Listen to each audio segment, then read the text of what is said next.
ሰላም ጤና ይስጥልኝ እንዴት ናችሁ? ሰላም ናችሁ? አሁን አንድ ጨዋታ ላጫውታችሁ ነው። ጭንቅላታችሁ ይችላል? እርግጠኛ ናችሁ? ወይ እንግዲህ አሁን እንደዛ ስላችሁ እናንተ እኮ የምታውቁት ነገር የለም እውቀት የላችሁም እያልኩኝ አይደለም። ግን የሰው ልጅ ገንዘብ ለማግኘት የሚሄድበትን ርቀት ገብቷችኋል? በጥሩ ነገር ቢሆን ታስፋይን። ግን በተለይ ሴቶቻችን ሁላችሁም ማለት አይደለም ገንዘብን ለማግኘት የምትሄዱበትን ርቀት ሁላችሁም ልቦናችሁ ያውቃል አይደል? እሱን በተመለከተ ነው ዛሬ ማጫውታችሁ። ጉዳዩ ከተፈጸመ ቆየት ያለ ነው። ይሄ የማሰማችሁ ኢንተርቪው አሁን ቀስ ያለ አይምሯችሁ እየፈቀደ ስለመጣ እንድታውቁት ነው። ቀጣዩ አልላችሁም ወረድ ኢትዮጵያ ውስጥም አለ። አሁን እዚህ ጋር ማሰማችሁ ኬንያ ውስጥ የተፈጸመ ነው። በአንድ ሬዲዮ ላይ ምን መሰላችሁ የተከሰተው? ፍቅረኛዋ ነው ጉዳዩን ሪፖርት ያደረገው ለሬዲዮ ጣቢያው። ለእሷ ይደውሉላታል፣ ያጫውቷታል ማለት ነው። አጠቃላይ ጉዳዩ ምንድን ነው? እቺ ሴት ለገንዘብ ብላ ከሬሳ ጋር ነው የምትተኛው ስላችሁ ግብረ ስጋ ግንኙነት ለመፈጸም ወይንም ተላጥቆ ይባላል። ከሬሳ ጋር ነው የምትተኛው። እንዴ ምን ማለት ነው አንተ ምናምን እንዳትሉ አብዛኞቻችሁ ታውቃላችሁ። ምን አሁን እዚህ ላይ ከምትመለከቱት ውስጥ መካከል አረ እንደዚህም አለ እንደ አረኛንም ማገናኘን የሚል አይጠፋም። ገብቷችኋል? የዛሬ ሰው ገንዘብ ከመውደዱ የተነሳ ገንዘብ ለማግኘት የሚሄድበት ርቀት በጣም ጥልቅ ነውና እስኪ ትንሽ አዳምጠን እንመለስ። Yes, Okay. fresh dead people. Okay, what do you mean you go to see fresh dead people? That's my work. I'm so confused now. Your work. Okay, Yes. are you an undertaker? Do you work in the mortuary? No, I don't work in the mortuary, Mm-hmm. but I go to see it. To do what? I go there so that I could get Get to what? talk.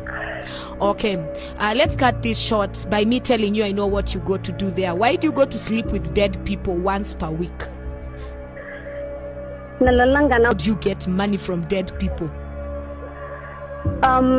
You're not supposed to know that. That's between me and whoever I do it with. Okay, Rose. Yes. It's disturbing your husband. Now I'm kind of concerned because your husband told me to tell you that it's over between the two of you. Would you mind just explaining to me? About 4 years ago, Mm-hmm. we were very low in terms of money. Financially, yeah? Yeah, financially. Mm-hmm.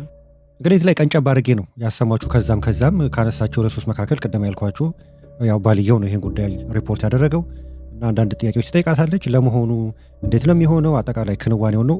ሊንኩን ከታች ፈርስት ኮሜንት ላይ ተወላችኋለሁ። ሙሉ ማየት ከፈለጋችሁ በመሃል ስዋሂልኛ ስለሚያወሩት ትንሽ ኮንፊውዝ ልትሆኑ ትችላላችሁ፣ ግን ታሪኩን ለመጨበጥ አያዳግታችሁም። እና ያው አንዳንድ ጥያቄ ትጠይቃለች። እንዴት ሰውየው ሞቷል፣ ሬሳ ነውና እንዴት ብሎ ነው ምንሽሩ የሚቆምለት? ብዙ የጠየቀችው ጥያቄ አለና ያው መንፈስ ነው። በነገራችን ላይ ምንድነው መንፈስ ከሰው ልጆች ጋር ሴክሹዋል ጉዳይ ለመፈጸም የግድ የሚታይ የሚዳሰስ የሚጨበጥ ስጋ ነክ ነገር ያስፈልገዋል። ሶ በዛ ፋንታ እዛ የሞተ ሬሳ ውስጥ ይገባል። እሷ ያን ነገር የምታደርገው ገንዘብ ለማግኘት ያላትን ቁርጠኝነት አጅሬ የሚያቅበት መንገድ ነው። አንዳንዶቻችሁ ያው ተፍተፍ ስለምትሉ ታውቃላችሁ ምን እንደማወራ። ግን ይሄ ሁሉ ግን አላፊ ቆጣፊ ነው ወገኖቼ። ማለት በተለያዩ ጉዳዮች እንደሷ ባታረጉም በተለያየ ጉዳይ ነው ይሄ ቪዲዮ ከምትመለከቱት ውስጥ መካከል የሆነ ነገር ይኖራልና ከዛ መጨረሻ ላይ ግን ለምንድነው ይሄ የሚሆነው ስትሉ አብዛኞቻችሁ ከጎን ያላችሁ ሴቶቻችሁን አይታችሁ ነው እንደዚህ ነገር ውስጥ የምትገቡት። ማለት እሷ ጂንስ ሱሪ ካረገች ሁማኔር አርጋ ጥፍር ቀለማዋን ተለጥፋ ምናምን ከሄደች የዛ ፉክክር ገብቷችኋል። ሆይ ሁላችሁ አእምሯችሁን ሄጂቴት ያደርጋችኋል። ቆይ እኔም እንደሷ ዘንጬ እንደውም ከሷ በላይ ትሉና ቆይ ከዛ ገንዘብ ከየት ነው የሚመጣው ስትባሉ የዛኔ አጅሬ ይንጎራደዳል በዛው አካባቢ። በነገራችን ላይ በተለይ ቅናተኛ ሰዎች፣ በተለይ ራሳችሁን አሳልፋችሁ ፍጹም የገንዘብ ወዳጅ ለሆናችሁ ሰዎች አጅሬ አጠገባችሁ ያንጃብባል። ባይ ዘ ወይ ሴጣን በተፈጥሮ ሀብታም ነው ስላችሁ ንግድ ባንክ የለውም፣ ባንክ አካውንት የለውም፣ ግን ገንዘብ አለው። ይሄ ማወቅ አለባችሁ። እና ያን ስላችሁ እንዴት ሴጣን እንዴት ሀብታም ነው ስትሉ ለምድራዊ ነገር ያው ተሰጥቶታል። የኔ ያሉትን ሁሉ እየመረጥኩ ውሰድ ስለተባለ ብር አለው፣ ግን ባንክ አካውንት የለም። ሶ እንዴት አድርጎ መንቀሳቀስ እንዳለበት እሱ ያውቀዋል። ሶ በዛ መሃል በጣም ለብር ፍቅር ያላቸውን ሰዎች ኢዚ ወይ ነፍሳቸውን ይነጥቃቸዋል ማለት ነው። እናንተ ይሄ ለሚታተመው በነገራችን ላይ ብር ማለት ካርኒ ነው። እሺ ለሚታተመው ከዛ ሄዳችሁ ደግሞ በጣም እኮ የሚያሳዝነው እዚህ ጋር ነፍሳችሁን ትሸጡና ያን ነገር ወስዳችሁ የሚገርመው ደግሞ አሁን እቺ ሴትዮ ኮንቲኒስሊ ነው የምታደርገው። እሺ ይሄን ጉዳይ አንዴ ብቻ አድርጋችሁ አይደለም የምትጠፉት፣ ኤቭሪ ዊክ ነው። ዳስ ፕሮሚስ ገብቷቸው የቃል ኪዳኑ ፓርት ነው። እንዴት አድርጎ ጥቢ እንደሚጫወትባችሁ የሆነ ነገር ከሱ ጋር ስትዋዋሉ ለአንድ ጊዜ ወይ ለአንድ ቀን አይደለም። እሺ ኤቭሪ ዊክ ሊሆን ይችላል፣ ኤቭሪ መንዝ ሊሆን ይችላል፣ ኦር ኤቭሪ ይር ሊሆን ይችላል። እሺ ቀጣዩ ወር ከእንደዚህ አይነት ጉዳይ ጋር ተፍተፍ የምትሉ ሰዎች ያው ስለምታውቁት ነው ትንሽን ጨዋታ የምጫወተው ቅዱስ ሚካኤልን ተማምኜ። ቅዱስ ሚካኤል አባቴ በነገራችን ላይ ክርስትና አባቴ ነውና አንዳንድ ጉዳዮች ደፈር አድርጌ ማውራው ለአንዳንዶቻችሁም ለጆሮአችሁ እንግዳ ሊሆን ይችላል። አሁን ካለው ከምታዩት የሀገራችን እድገት ግርግርና የዛ ተቋዳሽ ለመሆን እዛ ቦታ ላይ ገብተን በሶሻል ሚዲያውን በምኑ ፍለርት ለማድረግ የሁላችሁ መኪና የሁላችሁ ጥፍር ቀለሜ የሁላችሁ ሁማን ሄሬ ምናምን ለማለት አንዳችሁ ከአንዳችሁ ስለምትቀናኑ በተለይ ሴቶች ይቅርታ አድርጉልኝ ፋክት ነው።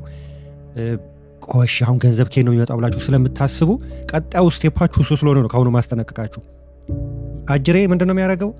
ገንዘብን ብያችኋለሁ ካርኔ ነው የሚታተም ገብቷችኋል። ልክ እንደ ጋዜጣ ተራ ነገር ነው። እሱን ሰጥቷችሁ ነብሳችሁን ነው የሚቀበላችሁ ገብቷችኋል። ስለዚህ የሚበልጥባችሁ ማወቅ አለባችሁ። ብሩን ስትሰጡ አብራችሁ እግዚአብሔር አምላክ የፈጠራችሁን እየሰጣችሁ መሆኑን ማወቅ መቻል አለባችሁ። በዚህ ጉዳይ ላይም ያላችሁ እርግጠኛ ነኝ 100% የህሊና ረፍት የላችሁም፣ ሰላም የላችሁም። በስነ ስርዓት ተኝታችሁ ጧት አትነሱም። ሁል ጊዜ ስቃይ ነው፣ ሁል ጊዜ ሀሳብ ነው። ምንም አይነት የውስጥ እርካታ የላችሁም። ማንኛውም ፍጡር ደግሞ የውስጥ እርካታ ከሌለው ገንዘብ ስላለው ገንዘብ ስለሌለው ምንም ገብቷችኋል። ጀስት ተራ ነገር ነው። ስለዚህ እንደዚህ አይነት ነገሮች ደግሞ የሚመጡት ምንድነው? አንዳንድ የማያቸው ምልክቶች አሉ ገብቷችኋል።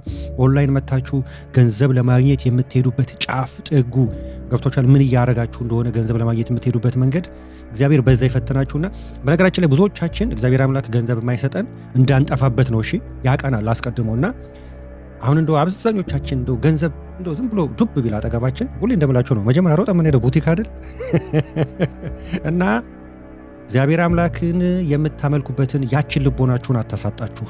ሌላው ነገር አላፊ ጠፊ ነው። በዛ ላይ በምድር ላይ እያላችሁ ምንም አይነት የህሊና ሰላም የላችሁም። አንድ ሰው ደግሞ የህሊና ሰላም ከሌለው ኖረ ተብሎ አይቆጠርም ገብቷችኋል። ምናልባት አንዳንዶቻችሁ ሞክራችሁ ስላላያችሁት ነው እንጂ ስቃይ ነው የሚተርፋችሁ። ምክንያቱም እሱ በዚህ ጋር ገንዘብ ሲሰጥ በዚህ በኩል ሰላምን ነስቶ ነው፣ በዚህ ጋር ገንዘብ ሲሰጥ በዚህ ጋር ጤናህን ነስቶ ነው፣ በዚህ ጋር ገንዘብ ሲሰጥ በዚህ በኩል አካልህን ወስዶ ነው። ያለምንም ልዋጭ ዝም ብሎ የሚሰጥህ ነገር የለም። ቢኮዝ መልአክ አይደለም፣ የተረገመ የተዋረደ ወደ ምድርም የተወረወረ ነው ገብቷችኋል። ስለዚህ እኛ የሰው ልጆችን ሊበቀል ስለሚያስብ በብር ጉዳይ ደግሞ ለሃጫችን እንደሚዝረከረክ ስለሚያቅ መጨረሻ ላይ የሚጠብቀን የዘላለም ገሃነም ነው። ለዛ ነው ተረዳዳን። ጨርሻለሁ።